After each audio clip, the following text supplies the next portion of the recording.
People like to believe they fall in love the way rain falls, naturally, quietly, without intention. I used to believe that too. But loneliness reshapes you.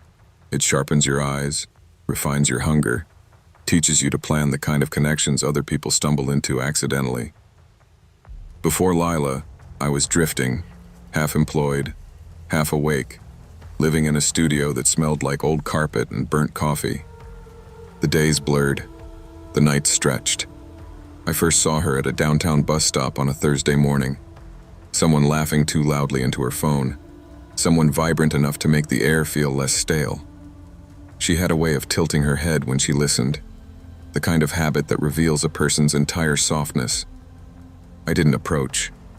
I only watched. And watching became routine. I told myself I was curious, nothing more. But curiosity grows legs when you're lonely. Soon I recognized her favorite coat, the mismatched earrings she wore on Fridays, the novel she carried for 3 months without finishing. I learned her schedule just by existing near it. The day I followed her into the Ridgeway bookshop, I almost convinced myself it was coincidence. Nearly. But as she drifted toward the poetry aisle, I felt something settle inside me, a quiet certainty. She picked up a worn, blue-covered anthology. I did too. She smiled, surprised at the shared choice. That smile cracked something in me wide open. "Good taste," she said. I pretended to blush. Guess I'm lucky. I curated everything that followed. The conversation about writers we both loved. The shy introduction. The light joke about destiny. She didn't know I'd spent weeks learning the shape of her life. And for the first time in years, loneliness felt like it had a purpose. Once Lila agreed to meet for coffee, everything accelerated. People think relationships bloom naturally, but a lot of it is choreography, timing, pacing, controlled vulnerability. I knew what to say because I'd listened to her talk to friends, overheard her frustrations about flaky coworkers, inattentive family, past boyfriends who took more than they gave. So I became the opposite. I became everything she'd never had. I let her choose the cafe. I let her talk first. I laughed at the right moments, softened my gaze when she grew nervous, leaned forward when she shared anything that sounded like pain. I wasn't lying, at least not always. I simply highlighted the best parts of myself and muted the others. "You're easy to talk to," she told me one night as we walked to her car. I shrugged, humble and warm. I just listen. But listening is a tool, a mirror, a blueprint. Weeks turned into months. I became her late-night confidant, her emotional safety net. I learned the rhythms of her days, when she was tired, when she needed reassurance, when the world felt too loud. I offered comfort before she asked. She thought that meant I understood her on some deep cosmic level, but all it meant was that I paid attention. She introduced me to her sister, her friends, her quiet, book-cluttered apartment. I fit myself into her spaces like a piece she didn't know was missing. Our lives merged slowly, then suddenly. But something subtle shifted once she felt secure. She became brighter, stronger. She applied for a job she'd been scared of. She started going out more. She talked about boundaries, self-growth, independence. She was becoming someone confident, someone whole. And whole people are harder to mold. I noticed the change in her before she did. The way she double-checked her phone before answering. The delayed replies. The hesitations. Independence looks harmless at first. Small decisions, new routines. But then it starts pulling someone you love out of orbit. Her new job was the first crack. She had coworkers who invited her out after work. She had a boss who praised her. She had purpose. She didn't need my reassurance as much. "Are you okay?" she asked one night when I showed up unannounced outside her building. I forced a shaky breath. "Rough day. I didn't know where else to go." She softened. She always softened. But there was a flicker of something else in her eyes. Concern, maybe. Or realization. I began slipping small worries into the spaces she left open, telling her about stress at work, about my fear of losing everything. Nothing dramatic, just enough to pull her back toward me. But the effect was shrinking. She comforted me, yes, but she didn't collapse into the role like before. "We need to set healthier boundaries," she whispered one night. The words felt like a betrayal. Boundaries were for strangers, not for people who shared their lives. I tried harder. Small gestures, thoughtful gifts, surprise visits. But the more I did, the more she recoiled. She wasn't drifting. She was pulling away. "Can we talk?" she asked one evening, her voice trembling. I already knew what she would say. Relationships don't fall apart in a single moment. They decay in slow, invisible ways, like wood rotting behind a fresh coat of paint. And I wasn't going to lose something I'd spent so long constructing. She chose a neutral place, a quiet bench in the park near her apartment. Neutral spaces mean emotional distance. I knew that. She kept her hands folded tightly in her lap, like she was bracing for impact. "I care about you," she began. Never a good sign. "But I need space. Real space." I felt the world compress into a dull, pulsing ache. I leaned forward, lowering my voice, letting it crack in the right places. "Lila, you're my whole world." She looked away, eyes glassy. "That's the problem." She talked about boundaries again, about feeling cornered by my constant closeness. She said she needed time to grow on her own. I gave her every expression of heartbreak I could muster: shaking breath, wet eyes, long silences. In the past, she would have folded. She would have apologized. But she didn't. "I'm sorry," she whispered. "I'm choosing myself this time." She stood up before I could stop her. I followed her to her building, pleading, but she held up a trembling hand. "Please respect this." She walked inside and locked the door behind her. I stayed on the sidewalk for an hour, staring at the window where her lamp glowed faintly through the curtains.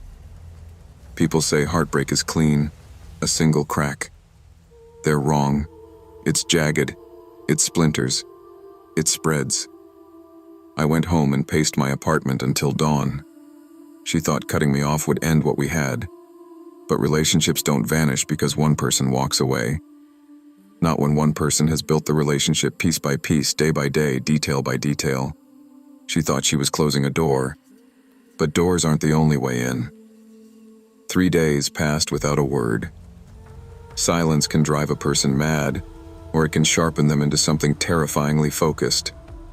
My hands shook whenever I thought about her laughing with her friends, sleeping peacefully, believing distance was safety. On the 4th night, I walked past her building, not to confront her, just to understand. The light in her kitchen was on. Her shadow moved back and forth as she cooked. I recognized the way she tucked her hair behind her ear. Even from the street, I could read her habits like a familiar book. She had changed her locks. I expected that. But habits are stronger than fear, and habits leave openings. A window on the fire escape, cracked open for air, just like she always left it. Lila hated stale rooms. She once told me it made her feel trapped. She hadn't thought about that now, or maybe she just forgot. I didn't climb. I didn't touch anything. I only stood there, staring up at the glow spilling from that narrow gap. And in that moment, something inside me settled with cold, unwavering certainty.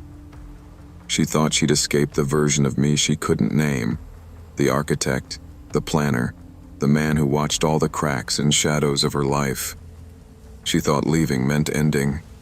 But endings aren't real. Not when someone knows the rhythms of your life as intimately as their own heartbeat. I stepped back from the building, inhaling the cool night air, letting the quiet settle into me. Love doesn't vanish. It lingers. It waits. And if someone isn't careful, it finds its way back inside through the smallest opening. Love built on control is not love. It is possession. Healthy relationships honor boundaries, independence, and consent. When someone tries to shape another person's life, choices, and identity, it's not devotion, it's manipulation. True love frees. It never traps, watches, or consumes. Some people say the rain in Washington feels alive, like it remembers who you were the day it first soaked you. I've lived in this town for 12 years, long enough to know the weather sometimes knows more about us than we admit. I built a quiet life here after a loud past. Mornings teaching art to restless teenagers, evenings feeding the strays who waited under my porch, weekends painting landscapes no one ever saw. Silence became my shelter, and routine became my way of keeping the past from cracking open. But silence doesn't erase memory, and the past doesn't stay buried, not when someone is determined to unearth it. Her name was Mira Calder. 5 years ago, she was the student who hovered too close to my work, stared too long, and spoke about art like it was a religion. She wasn't a student of mine, just someone who drifted into my community workshops and acted like she belonged there. She'd bring me coffee I didn't ask for, sketch me without permission, talk as if my paintings spoke directly to her blood. I brushed it off as eccentricity, until the night she crossed into something darker. I woke up in my own home, head foggy, body heavy, to find her sitting at the foot of my bed with a half-finished portrait of us sleeping together. She'd drugged my drink. She'd broken in. She whispered, "I kept you safe." The police removed her, and she vanished as if rain dissolved her. I rebuilt my life after that. Locked doors, changed routines, told myself she was gone. Then one gray Tuesday morning, I saw her again, standing outside my classroom window in the same yellow raincoat she wore the night she disappeared, smiling like no time had passed at all. At first, I thought I imagined her, just a ghost dredged up by exhaustion and old fear. But when I stepped into the hallway, she was there, leaning casually against the lockers like we were old friends. Her raincoat dripped onto the floor, and her eyes, the same intense, unreadable eyes, brightened when she saw me. "Ezra," she whispered, as if saying my name was a prayer. "I found clarity. I came back to fix what I broke." I felt the room shrink. "You weren't supposed to come back. I know your class ends at 3:42, she said gently. I didn't want to interrupt. The specificity clawed at something inside me. She shouldn't know that. She shouldn't know anything about my life anymore. But she did. Over the next week, she proved it, quietly, methodically, as if she'd been studying my routines from afar. A fresh lily, rain damp, appeared on my porch. Charcoal sketches of me, left between my mail. A journal slid beneath my door filled with rewritten memories of moments that never happened. Dinners we never shared, confessions I never spoke, affection I never gave. When I confronted her outside the school parking lot, she smiled softly. "We're soulbound, Ezra. You pulled me back with your silence." "That isn't real," I said. "Whatever you think happened between us, it wasn't love." Her expression cracked for the first time, revealing the unstable devotion beneath. "You're wrong. You always cared. You just forgot." The wind picked up, blowing her hair across her face. Then she added, almost lovingly, "I'll remind you." It wasn't a threat. It was a promise she believed in, and that terrified me more. Mira's obsession deepened fast, too fast for me to convince myself it was harmless. The next morning, on my drive to school, I spotted something painted beneath the old railroad bridge. Our initials, intertwined, dripping black against the concrete. A week later, I passed a patch of wet cement near Miller Street. Someone had carved M+E equals home before it dried. The handwriting was unmistakably hers. I tried blocking her number. I tried ignoring the small gifts she left like breadcrumbs, pressed flowers, a scrap of canvas painted with my silhouette. The lullaby my mother used to hum when I was young, scrawled in her looping hand. Each gesture was personal in a way that felt like an intrusion deeper than any lock could protect. One day, as I collected brushes after class, I heard humming outside the door. The melody froze my spine, the lullaby again. I opened the door to find her standing there, hands folded, eyes shining. "How do you know that song?" I asked. "You told me," she said with absolute certainty. "You share things with me when you're half asleep, when you're safe. I never—" "You did." She tilted her head. "You just don't remember." That night, I found my spare key missing from the planter where I hid it. My drawers had been disturbed, subtle but noticeable. She knew too much. She was inside the life I fought to protect. When I finally told her to stop, to leave me alone, she didn't get angry. She just whispered, "You can't shut a door that was never meant to close." Her calmness was more frightening than any rage could have been. The police told me to document everything, every intrusion, every encounter, every unwanted gift. "We can't act without evidence," they said. Evidence. As if trauma needs paperwork. I tried to keep distance, but Mira didn't believe in distance. She believed in inevitability. One cold November evening, her yellow raincoat appeared on my porch, folded neatly beside an envelope.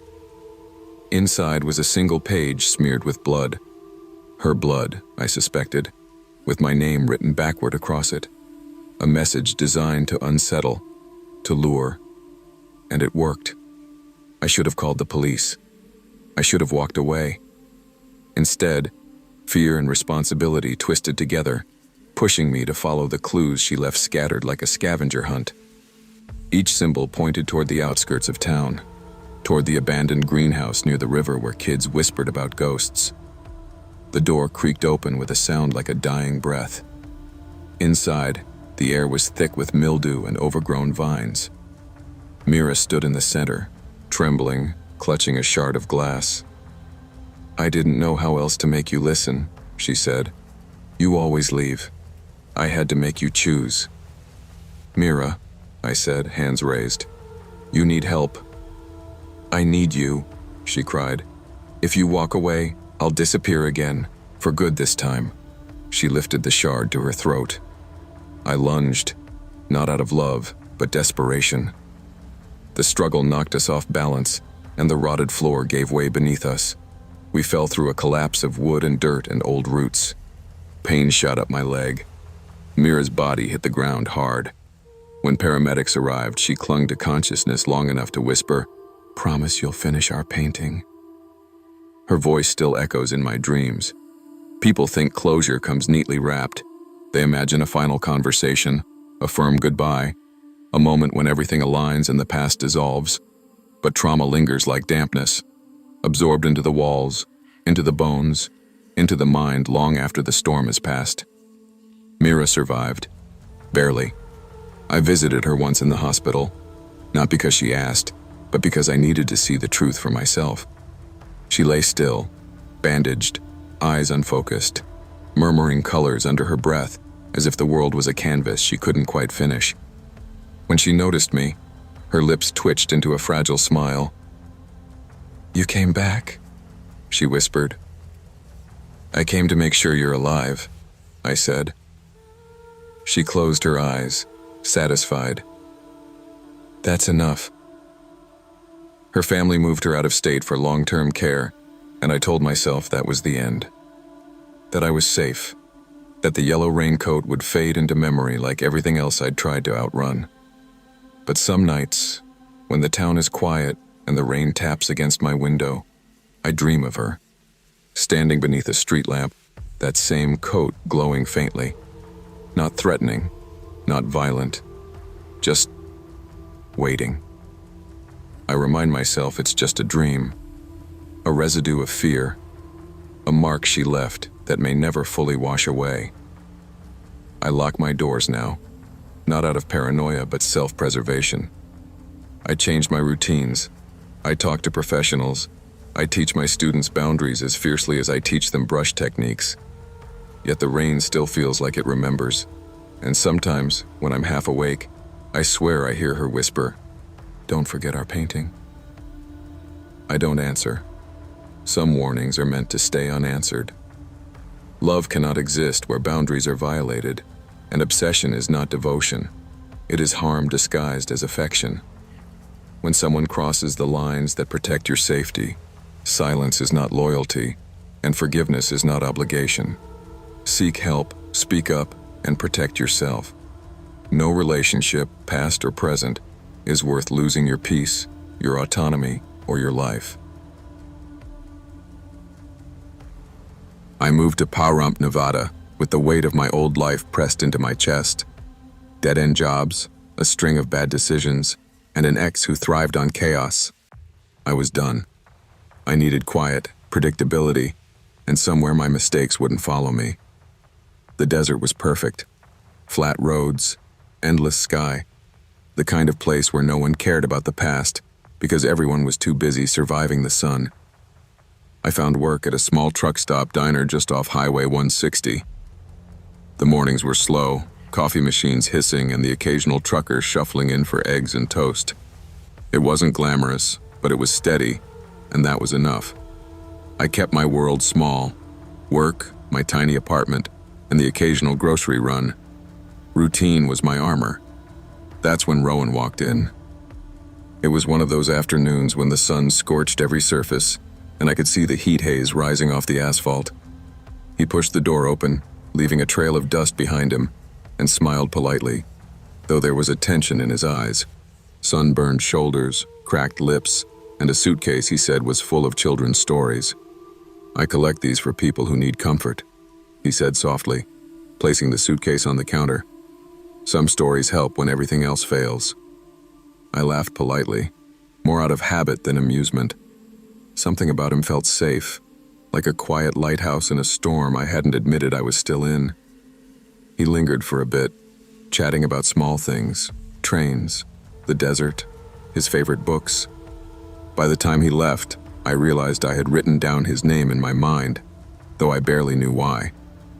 There was something in the way he noticed details, my hands shaking slightly as I poured coffee, the crease between my brows when I thought no one was watching. Something about Rowan whispered, "You can trust me." And for the first time in years, I almost did. Rowan didn't just appear at the diner after that first meeting. He started showing up in the evenings, always polite, always just enough to notice me without crowding. He would bring me little things, a coffee when I forgot mine, a mended curtain in my apartment, a handwritten note tucked under my door. At first, it was sweet. I'd never known gentleness like this, never someone who seemed to care without strings. "Thought you might like this," he said one day, pressing a tiny carved wooden bird into my hand. I felt my chest tighten. I wanted to say, "Thank you," but I didn't. Not yet. I wanted to see the world without him first, to test the weight of trust. But then the lines started blurring. Rowan was always where I was. At the diner, he'd appear at the window just as I stepped outside. He knew my shifts, my favorite coffee, the way I tilted my head when I was worried. He'd insist on walking me home, saying he couldn't sleep knowing I might be followed.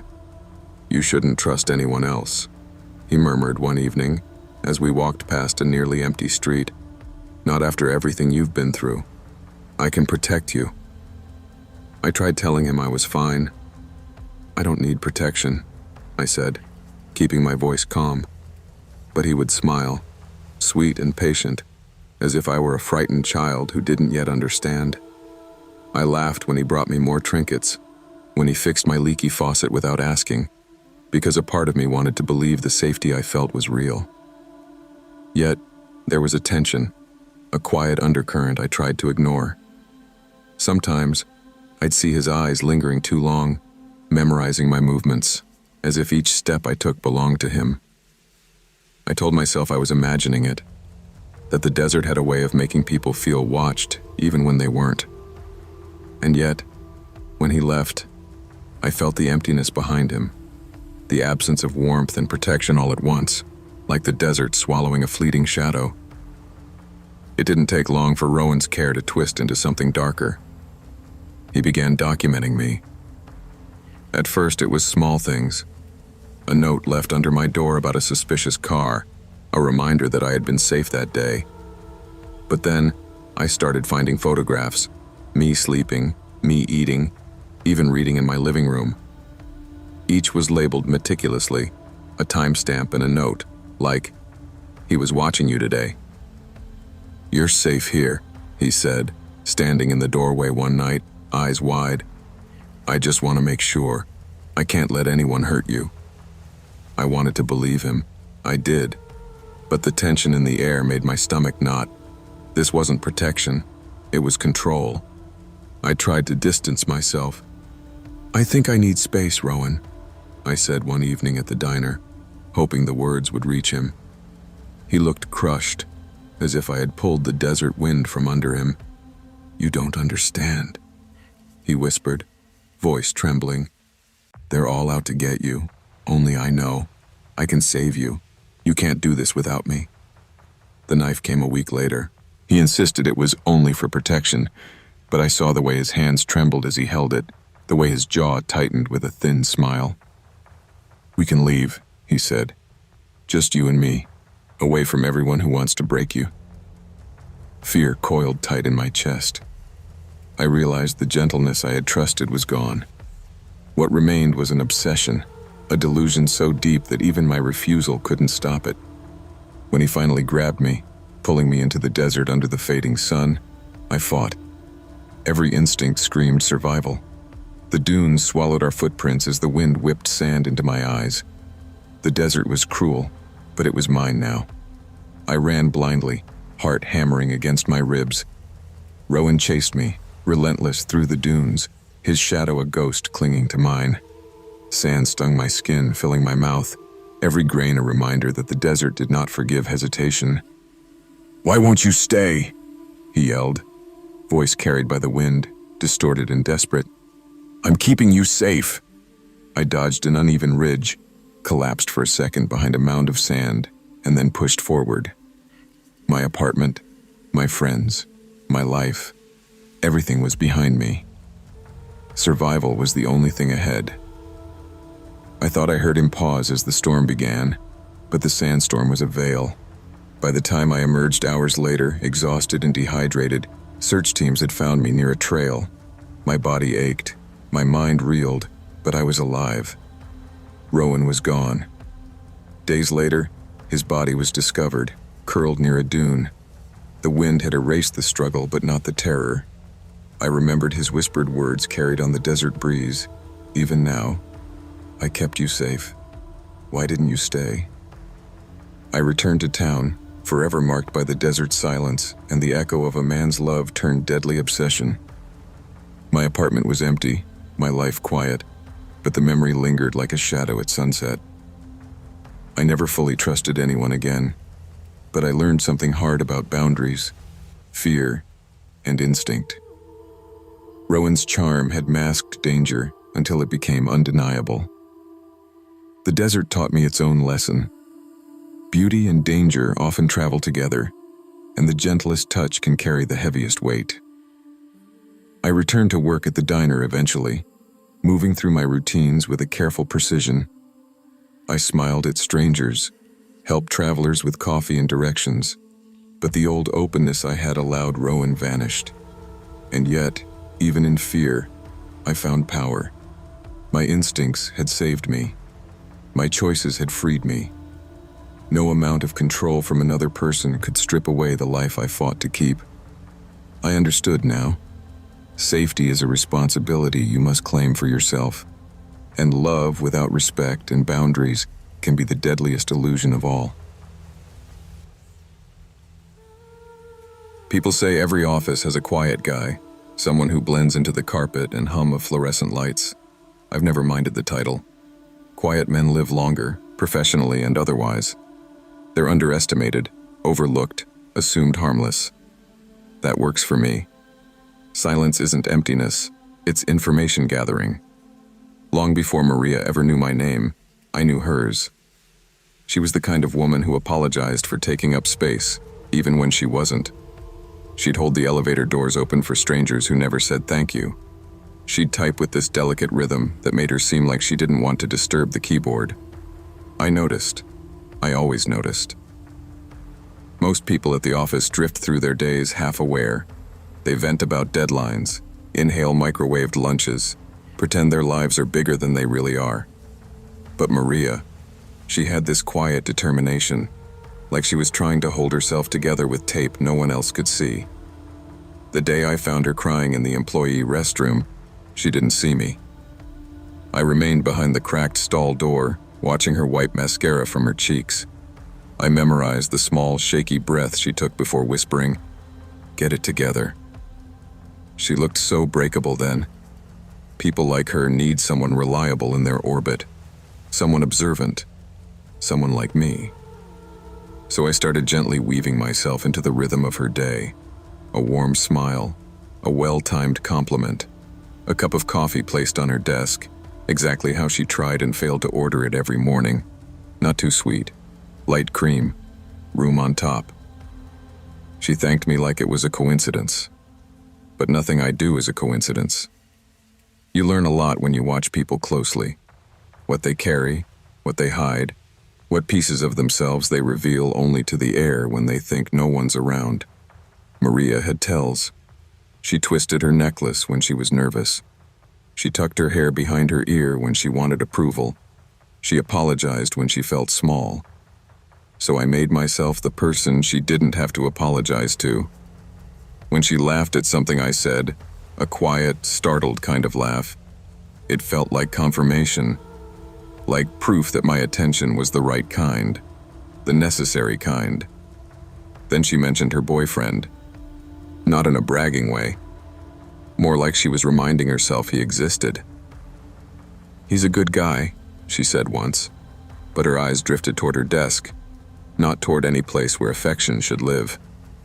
I didn't react. I never react. Jealousy is what sloppy men feel when they act before thinking. I prefer strategy. Over the following weeks, I paid attention to details she didn't know she revealed. How often she checked her phone, how her smile tightened after certain notifications, how she flinched at the word weekend like it meant obligation, not rest. Their relationship was strained, cracked at the edges. I didn't cause that. I only observed it. A crack doesn't come from pressure applied once. It forms from long-term stress, from weight someone isn't built to carry alone. One night she stayed late, shoulders slumped, fingers stiff from typing. I offered to walk her to the parking garage. She hesitated, then nodded. "Thanks," she whispered. "You're always so steady." Steady, reliable, safe. The words fit me like a tailored suit. She never saw how carefully I curated that image, how much calculation sat beneath every calm smile. That invisibility was my greatest advantage. People assume manipulation requires force. It doesn't. The most effective persuasion is quiet, unnoticeable, like a slow leak in a foundation. You don't see the damage until the wall caves in. Maria's boyfriend was careless with her. He forgot things. Birthdays, promises, rides home. He treated her like a convenience, not a choice. She didn't complain out loud, but I saw it. The way she shrank a little after every excuse he fed her over the phone. The way she smiled apologetically when she covered for him. So I helped the truth grow. A casual comment here. A sympathetic look there. A well-timed pause when she mentioned him. Not judgment. Just enough doubt in the air for her to breathe it in. But I stayed disciplined. No accusations. No overt meddling. Just presence.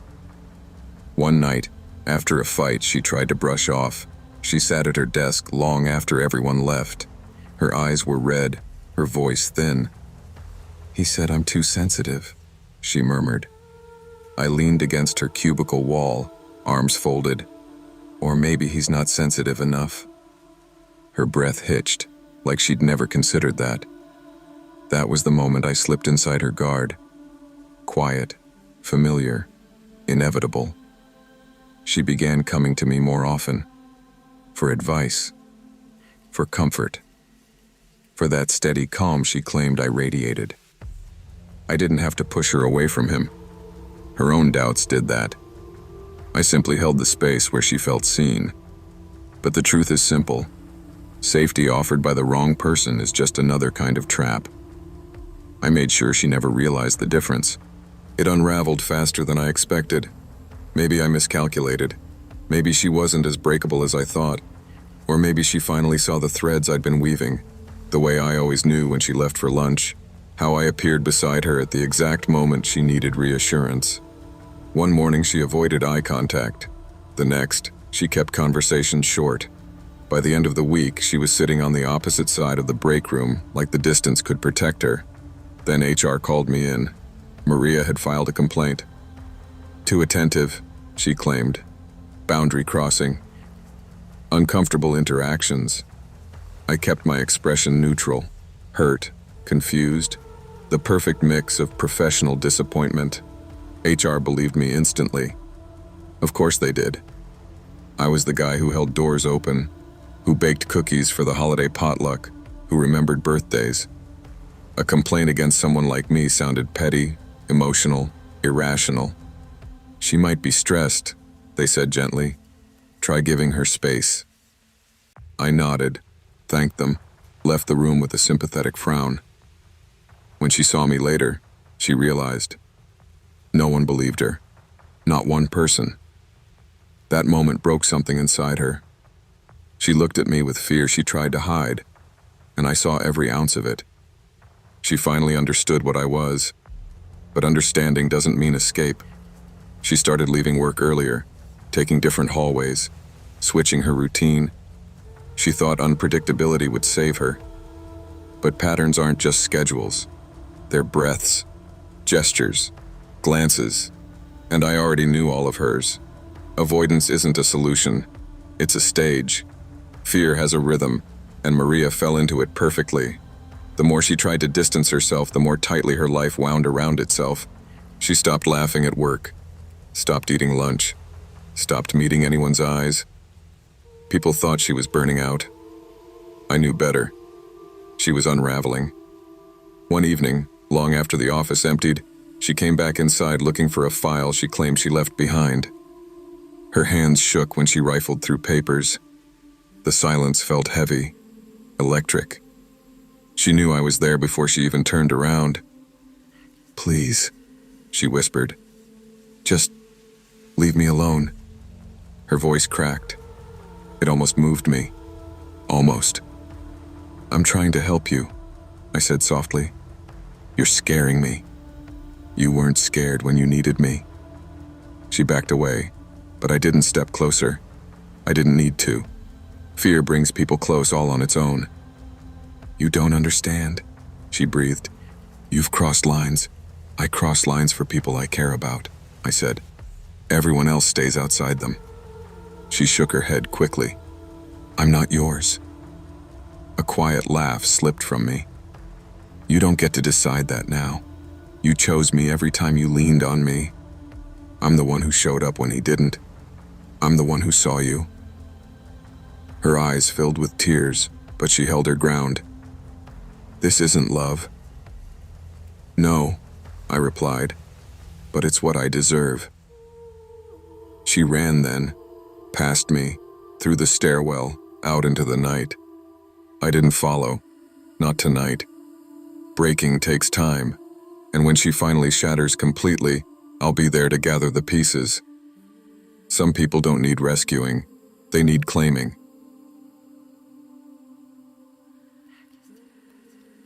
Before Sierra, I didn't think of myself as the kind of man who could be left. I believed I was steady, the type who stuck around when things got hard, the type people stayed with. Growing up in a quiet suburb in Indiana, my parents were the sort of couple everyone pointed at and said, "That's what lasting love looks like." Maybe that's why I expected permanence, even when the signs of collapse were right there. Blinking like hazard lights I refused to acknowledge. Sierra wasn't like anyone I'd dated before. She had this spark, the kind that lights up rooms without trying. We met at a friend's barbecue. I remember the moment she laughed at my stupid joke, the first spark of something I mistook for destiny. She was warmth in human form, sharp-eyed and quick-witted, with a smile that felt earned instead of automatic. For a while, we were good enough for people to comment on how well we fit together. Good enough that I started imagining things like shared leases, Saturday grocery runs, a future. But the problem with people like Sierra is simple. They think they want comfort until comfort becomes routine. Then they crave chaos again, even if they pretend they don't. She ended things in the kitchen, sunlight coming through the blinds in those thin knife blade lines. Her voice was soft, gentler than I deserved. "I care about you," she said, "but I'm not in love with you anymore. I think I haven't been for a while." Soft words cut deeper. They let you feel the blade instead of numbing you first. She moved out 2 weeks later, 2 streets away. Close enough that I could see her porch light from my driveway. Close enough that the ending felt unfinished. Close enough that I couldn't stop watching. After she moved, I tried pretending distance mattered. 2 streets, a 5-minute walk, a 2-minute drive. That's not distance. That's a pause, a breath, a misunderstanding waiting to be corrected. At first I kept to myself. I didn't text her, didn't show up at her door, didn't ask mutual friends how she was doing. I figured she needed time to remember the truth. That comfort isn't boring, it's safe. That routine isn't stagnation, it's stability. That I wasn't the villain her loneliness might have painted me to be. But every evening when her porch light flicked on, a part of me tightened. I'd sit in my truck at the end of the block, engine off, watching the faint glow spill across her walkway. Sometimes I heard her window slide open, the one in her bedroom she used to crack when she said she needed fresh air to think. I knew that sound like my own heartbeat. The first night she had a visitor, it felt like betrayal disguised as laughter. He wasn't anything special. Tallish, forgettable face. The kind of man who buys whatever brand is on sale and calls it a personality. I watched him hand her takeout and kiss her cheek lightly. Too lightly. Politeness masquerading as affection. She didn't replace me. She downgraded. The next morning before she woke up, I left something small on her porch, a flower she once tucked behind her ear on a beach trip when the wind was relentless and she'd laughed into my chest. A reminder, a breadcrumb, a gentle nudge toward memory. People think reminders are manipulative. I think they're merciful. It's easy to forget what mattered when you're scared to admit you miss it. When she opened the door and found the flower, her shoulders tensed. Good. Tension means the story isn't over. I never hid from her. Not once. That's the part people always misunderstand. Predators hide, monsters lurk. But I'm neither. I'm someone who cared enough to stay visible, someone willing to be seen even when it hurt. The night she caught me outside her window, the air smelled like rain and exhaust from distant traffic. She'd opened the blinds halfway, probably thinking she was alone. She froze when she saw me standing near the edge of her yard. "Jacob," she whispered through the glass, voice shaking. "What are you doing here?" I could have given her a dozen truths. Checking on you, making sure you're safe, waiting for you to remember. Instead, I said nothing. Silence speaks better than clumsy explanations. Her eyes widened, fear replacing softness. "This isn't healthy," she said firmly. "You need to leave." Her words didn't sting because they were untrue. They stung because she said them like I was a stranger. "Don't do this," she added. "You're scaring me." I didn't move. "Sierra," I murmured. "Look at me." She did, reluctantly, and for a moment it was like old times.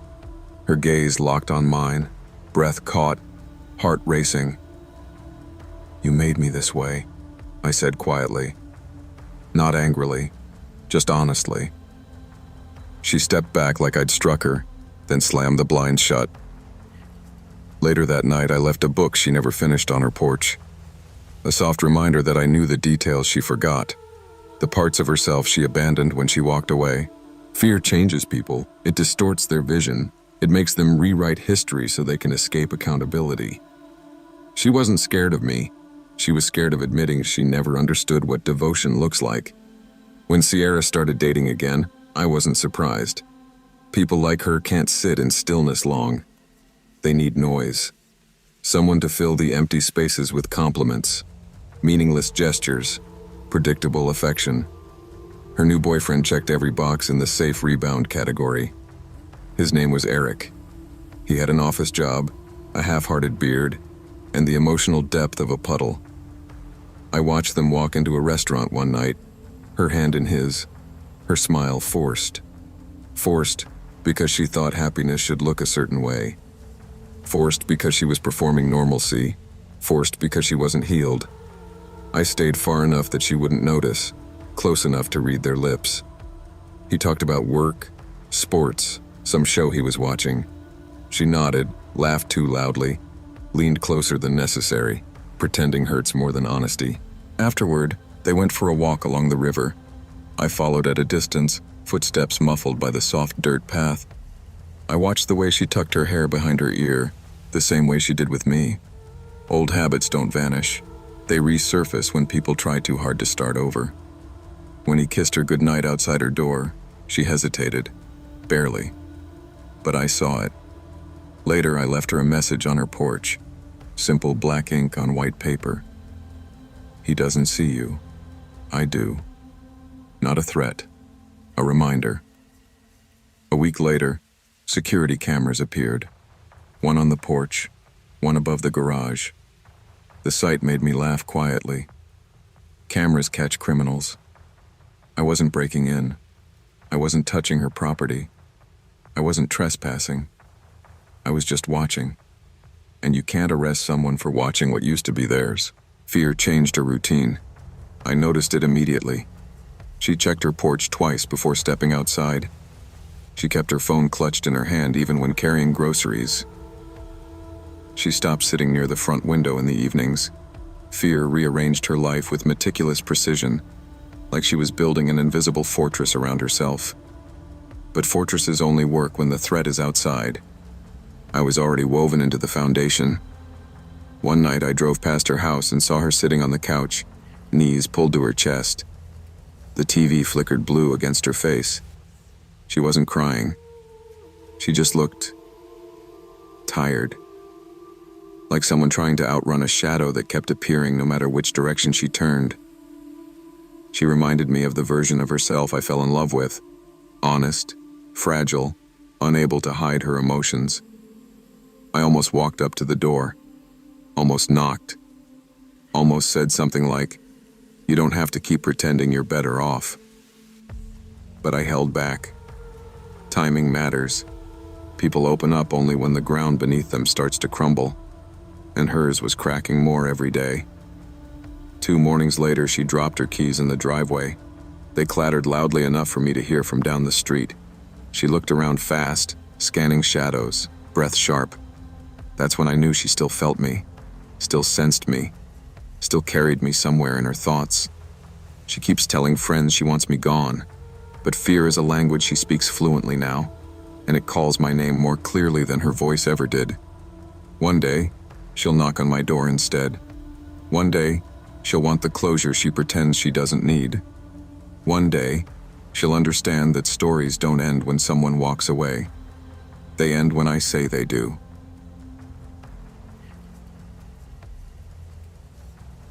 I hadn't planned to stay in Appalachia, not really. The mountains had always been a cage, and I'd spent my 20s chasing escape routes, cities, jobs, relationships that burned too fast and ended quietly. But death has a way of pulling you home. My last living relative, Aunt May, had been more mother than family, and now she was gone. The cabin was mine, but only in the sense that it carried her scent and the echoes of memories I didn't want to face. The funeral ended before the sun set. I lingered for a moment in the cemetery, watching the mist curl between the stones, thinking of all the people I'd left behind. Everyone had moved on. Everyone but me. I wasn't sad. I was exhausted. The cabin sat a half-mile up the hill, empty and quiet. I wanted to sell it, collect what I could, and vanish again. But that night, as I pushed open the cabin door, the swing on the porch creaked. Someone was there. A woman, barefoot, a lavender dress streaked with mud, eyes closed in some impossible serenity. My chest froze. "Kai," she said, and the voice carried a weight I recognized instantly. My throat tightened. "You came back to me." It was Leora. My first love. The girl I'd left behind when she tipped too far into something dangerous, something intoxicating. She looked the same yet older, sharper, more fragile, like glass polished by years of wind and solitude. I don't understand," I stammered. What are you doing here?" "I came to apologize," she whispered, brushing a hand along the swing's chain, almost reverently. "I've changed. I'm different now. I only want you to know that I never stopped caring." For a moment, I believed her. Loneliness is a hungry companion, and the mountains seemed smaller somehow with her presence. I let her in. I didn't know then that letting someone into your life is never simple, not when love has claws. Leora's presence filled the cabin in ways I couldn't have anticipated. She moved like she belonged, rearranging old furniture, humming under her breath, slipping her hand into mine like we had never been apart. She knew things no one else could have guessed. The exact drawer where Aunt May kept the kitchen knives, the names of my childhood pets, the way I liked my coffee in the mornings. "It's all part of knowing you," she said one afternoon, tracing my forearm lightly. I've always remembered. At first, it felt comforting. I'd spent years in solitude, and here was someone who not only remembered me but seemed to hold the fragmented pieces of my past like treasures. We talked for hours about nothing, about the festivals we attended at 17, the music we loved, the stars we watched from the hill behind the cabin. But slowly, the details that should have been charming became unnerving.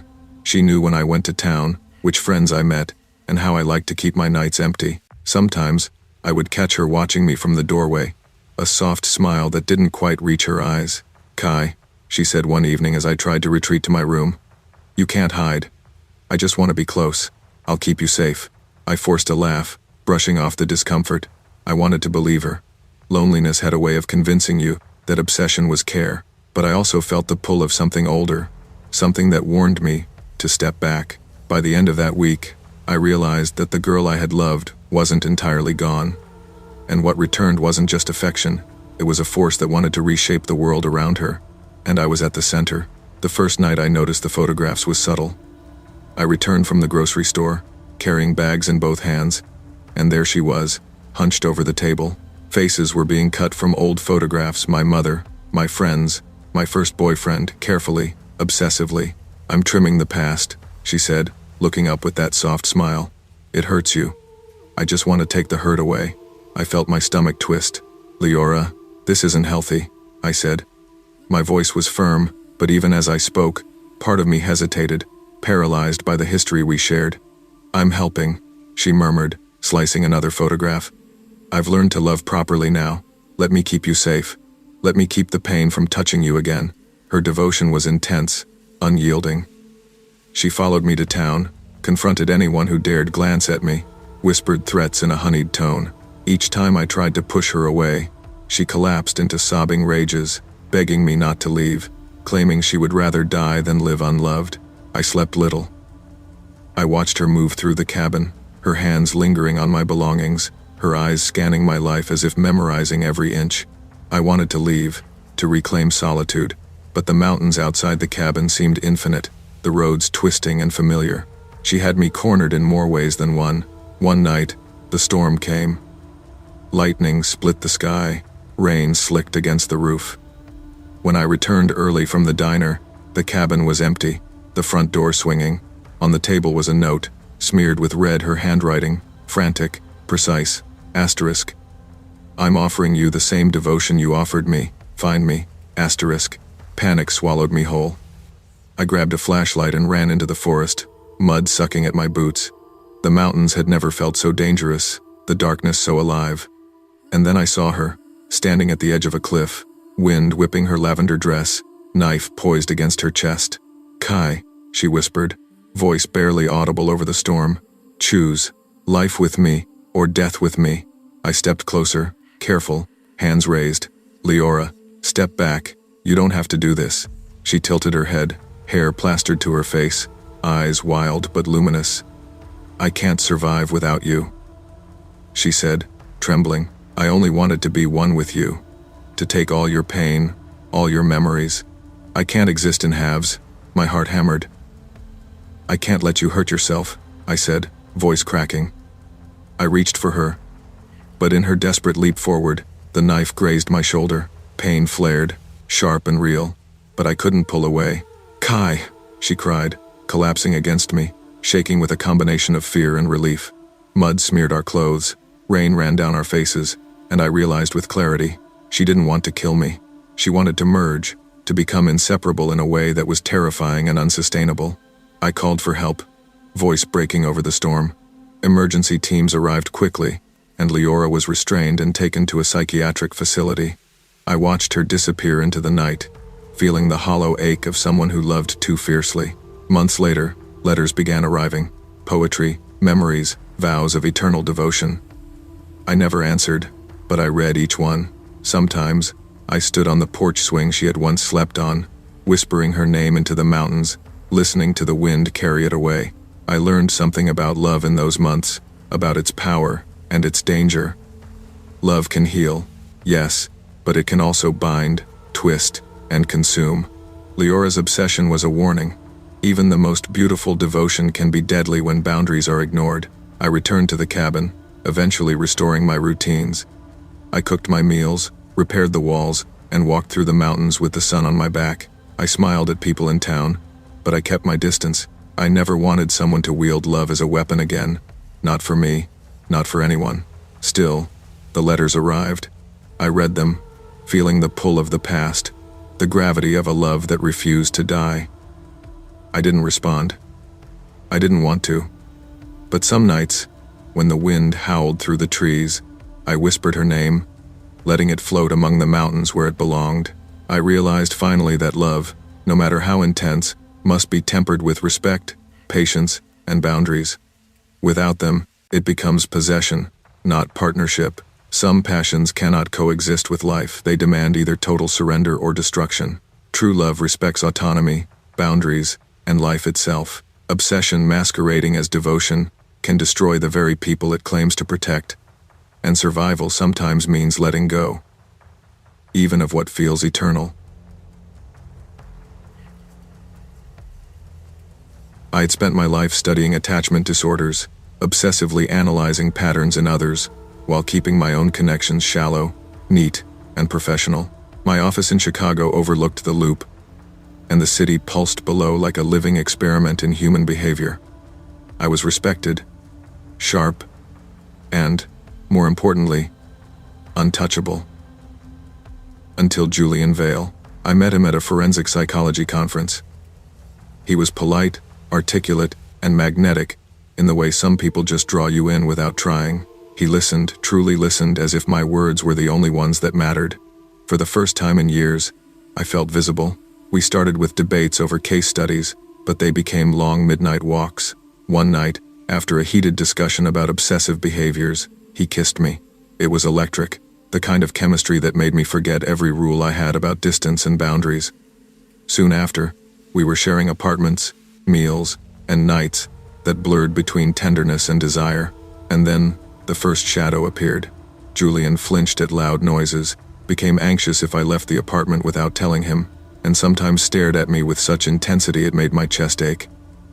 Once, when I hesitated before leaving, he cried quietly at my door. "You promised you wouldn't leave like the others." I excused it, attributing it to trauma, believing love could heal. I didn't know then that the person I thought I loved was a carefully constructed illusion, a mask hiding obsessions I could never predict. It started subtly. Little inconsistencies in his stories, job titles that never checked out, family details that seemed rehearsed. Julian spoke as though he was being honest, but my mind, trained for patterns and deception, picked up anomalies. One evening, I confronted him. "Julian, who are you really?" I asked, voice steady but tight with anxiety. He went pale. Then, as if the weight of decades pressed on him, he crumbled. I made it all up. My name, my past. I didn't want you to run from me. I couldn't risk showing you the real me. I felt my chest tighten. The man I had trusted, the one I let into my life fully, had fabricated his entire existence to keep me close. My expertise clashed with my heart. I forced a breakup that night, saying words that felt like knives in my own chest. The terror began almost immediately. That same night, my office door was unlocked.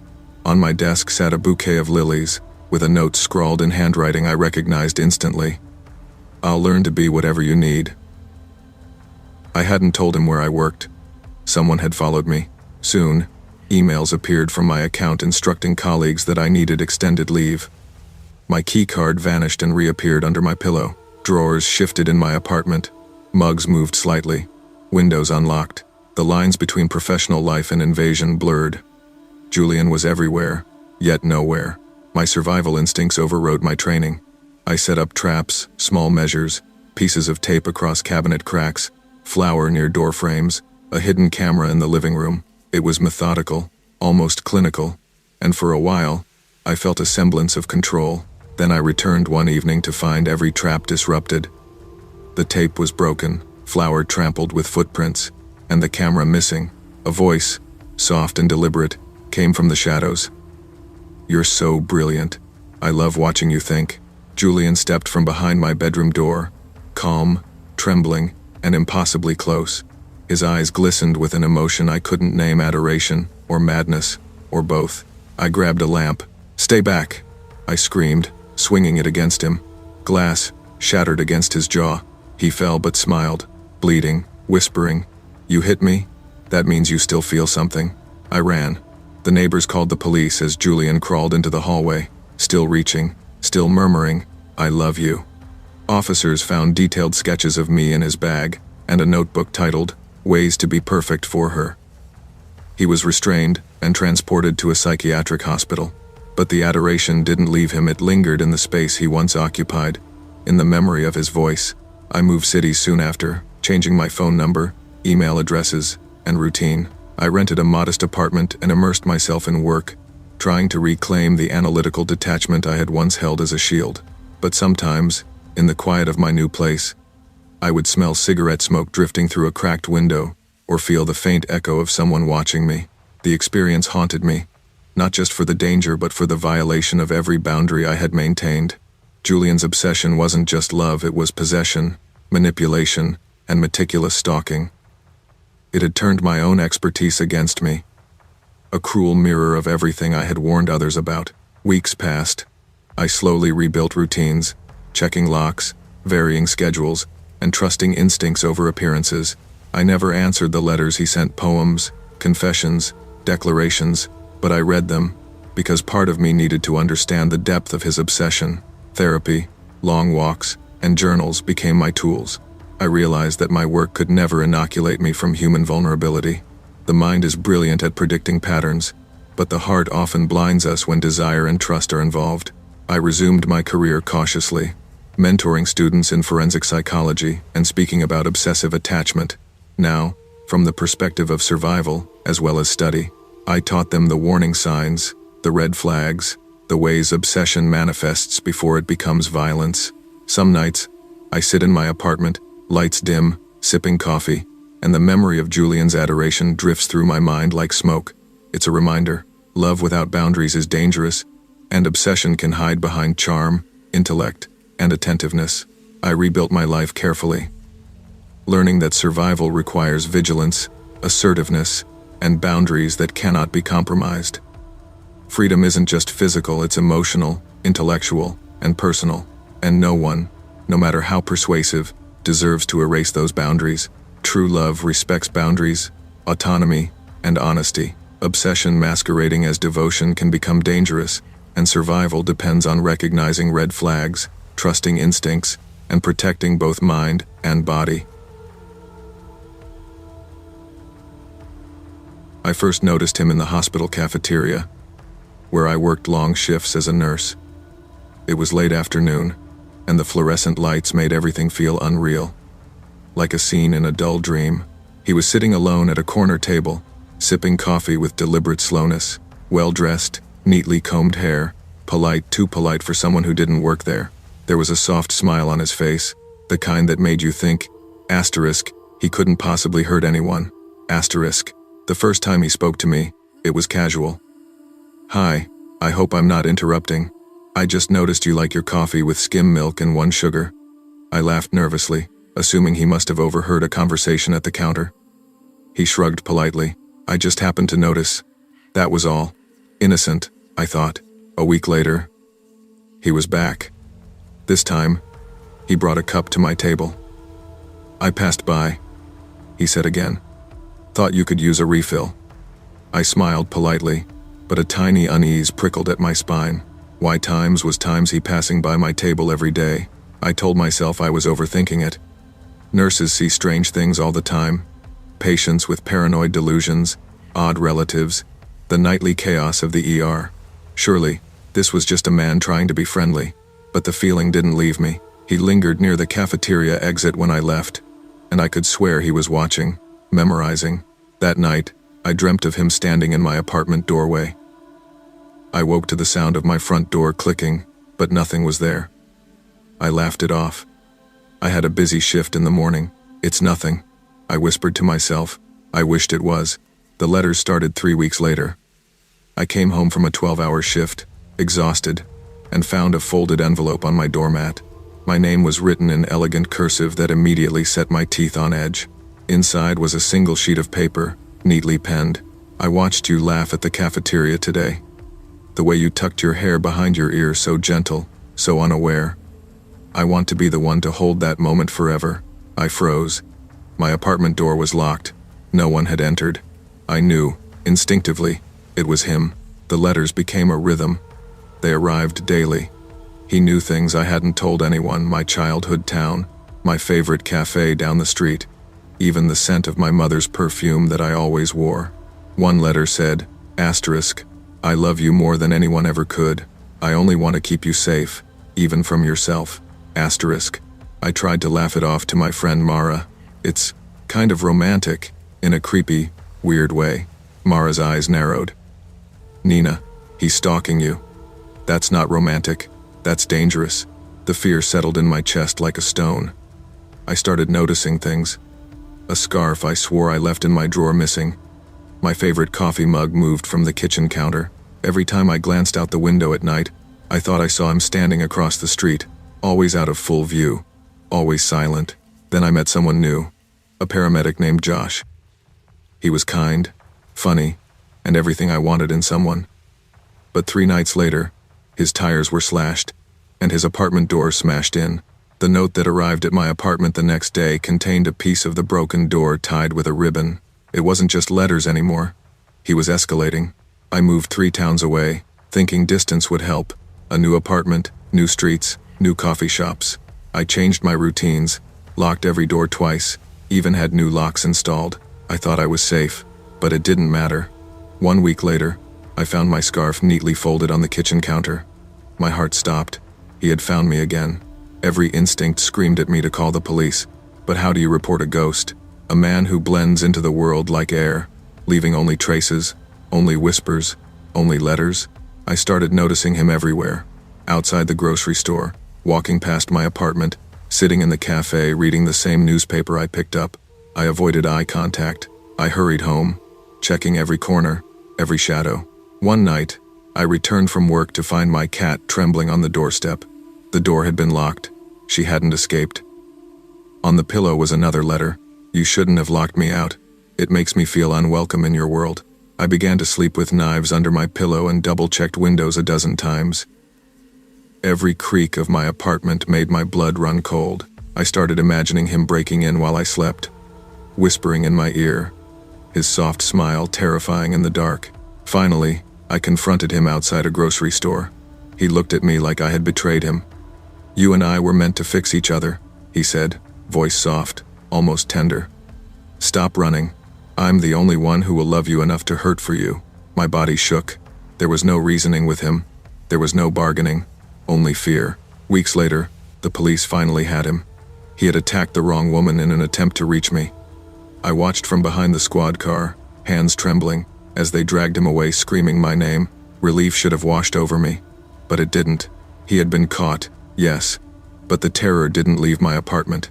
I still jumped at the sound of a rustling leaf outside the window, the creak of a floorboard. I found fresh flowers on my porch sometimes, and I couldn't stop thinking, asterisk, is it him, or someone else trying to warn me? Asterisk, counseling helped, friends helped, but every small noise reminded me of him. Every letter, every whisper of wind through the trees, carried the memory of his voice. Soft, tender, terrifying. I started locking windows before leaving for work, sleeping with the lights on, avoiding late-night walks. Slowly, the panic ebbed, replaced by a quiet vigilance. I knew the world hadn't ended, but it had changed.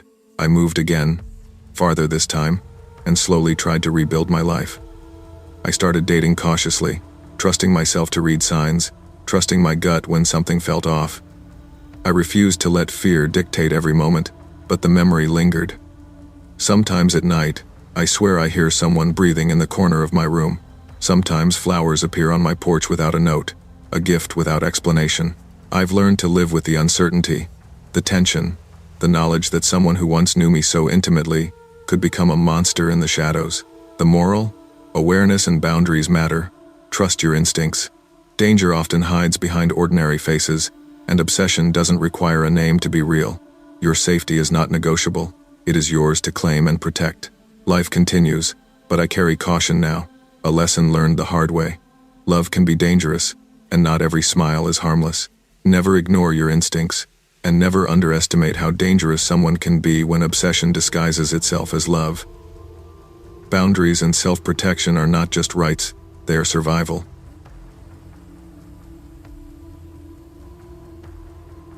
I first noticed Aaron during sophomore year, but I didn't pay much attention to him. He was quiet, polite, the type who helped teachers stack chairs after class, and never drew attention.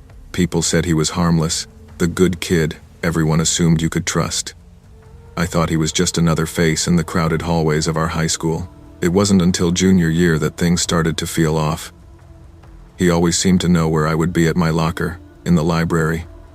Even walking across the quad, I chalked it up to coincidence at first, but then I started noticing the notebook.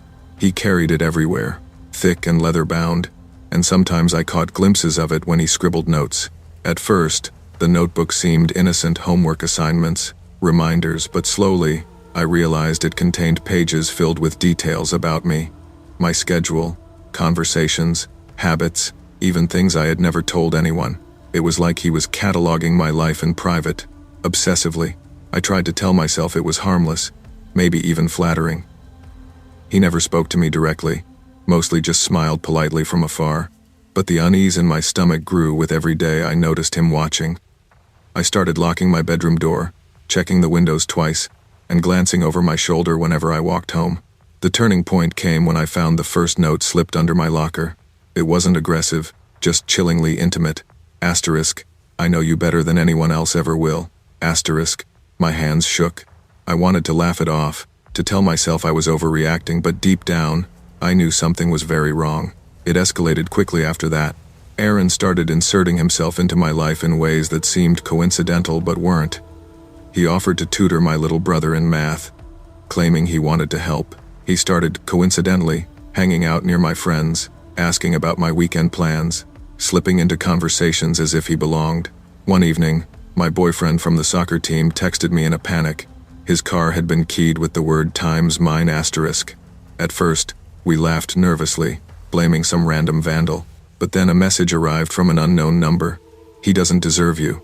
Not like I do. My blood ran cold. I confronted Aaron once at school. You need to stop. You're scaring me, I said, trying to keep my voice steady. He tilted his head, soft smile in place, and shrugged. I'm just looking out for you. You don't understand how much I care. I tried to avoid him, but he found ways to be everywhere. He even convinced my mom he was a good kid who needs guidance. At home, my sense of safety dissolved. Every knock on the door, every shadow in the hall made me flinch. Then came the photographs. I found them taped behind my bedroom mirror, photos of me sleeping, crying, even brushing my hair after a shower. A photo of my bruised knee from a week earlier, though I never told anyone. And one of me lying in bed, eyes closed, with a shadow looming over me. My heart froze. I realized then that he didn't just want to be near me, he wanted to own me. The first break-in happened a week later. I woke to the sound of someone shifting on my floor. At first, I thought it was a dream. Then I saw him, Aaron, sitting there, calm, watching me sleep. My body froze.